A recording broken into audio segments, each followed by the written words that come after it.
আমরা মিরপুর, কুষ্টিয়া, মিরপুর। কুষ্টিয়া মিরপুর। কতদিন থাকবেন?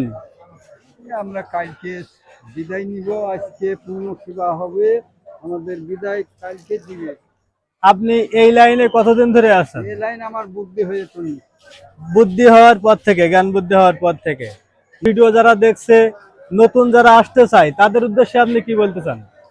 আসবে, যাদের যার মনে যেটা খুশি ওইটা আসবে।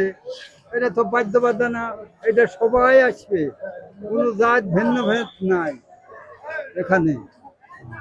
আমরা খাজার দরবারে গিয়েছি, ওখানেও ভিন্ন ভেদ নেই। আমরা মেথরের বাসাইতে থাকিছি, মেথরের বাড়িতে খাইছি। লালন শাহ সম্পর্কে তো আমার কোনো জ্ঞান নেই, তো উনি কোন ধর্মের মানুষ ছিলেন? উনি সাধক, সাধক, বাউল। বাউল।